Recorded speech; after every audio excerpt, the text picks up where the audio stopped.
Bismillahirrahmanirrahim. Assalamualaikum warahmatullahi wabarakatuh. Perkenalkan, nama saya Vika Hidayati, NIM 19174020056 dari kelas 5 PAID. Izin untuk menyampaikan materi tentang pemanfaatan lingkungan sebagai sumber belajar. Tugas ini disusun guna memenuhi tugas mata kuliah praktikum pengembangan media dan sumber pembelajaran PAI yang diampu oleh Bu Sri Winarsih. Yang pertama yaitu pengertian sumber belajar. Sumber belajar dalam pengertian sempit adalah buku-buku atau bahan-bahan tercetak lainnya. Sedangkan pengertian secara luas, sumber belajar adalah pengalaman.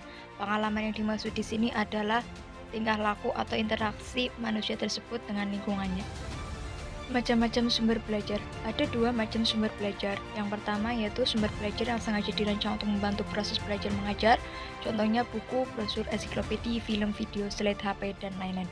Yang kedua, sumber belajar yang dimanfaatkan guna memberi kemudahan dalam belajar yang ada di sekeliling kita. Contohnya pasar, toko, masyarakat, dan lain-lain. Setelah kita mengetahui pengertian sumber belajar, yang selanjutnya yaitu pengertian lingkungan sebagai sumber belajar. Lingkungan sebagai sumber belajar adalah suatu tempat yang terdiri dari makhluk hidup dan benda mati yang dimanfaatkan manusia untuk belajar, sehingga tercipta budaya manusia. Budaya manusia yaitu kebiasaan manusia tersebut. Yang selanjutnya yaitu tujuan lingkungan sebagai sumber belajar. Ada 5 tujuan lingkungan sebagai sumber belajar. Yang pertama, supaya kegiatan belajar mengajar lebih menarik dan tidak membosankan. Yang kedua, supaya bahan-bahan yang dapat dipelajari lebih kaya dan intelektual. Yang ketiga, supaya hakikat belajar akan lebih bermakna. Yang keempat, supaya kegiatan siswa lebih komprehensif dan lebih aktif. Yang kelima, supaya sumber belajar lebih kaya karena lingkungan yang dipelajari beraneka ragam. Jadi tidak hanya satu lingkungan saja yang di dalam kelas. Jenis-jenis lingkungan belajar. Ada 3 jenis lingkungan belajar. Yang pertama, lingkungan sosial. Yang kedua, lingkungan alam. Yang ketiga, lingkungan buatan. Lingkungan sosial yaitu hubungan antara manusia satu dengan manusia lainnya. Yang kedua, lingkungan alam, segala sesuatu yang sifatnya alamiah seperti sumber daya alam.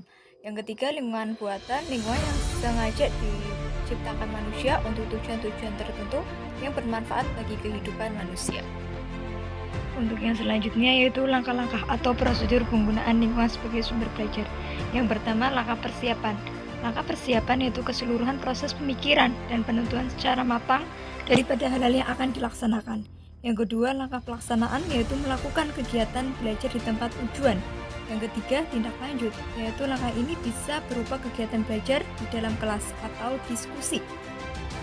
Di dalam semua media pembelajaran pasti mempunyai kelebihan dan kekurangan. Kelebihan dan kekurangan lingkungan sebagai sumber belajar. Yang pertama, kelebihannya. Ada 4 kelebihan. Yang pertama, kegiatan belajar tidak membosankan bagi siswa.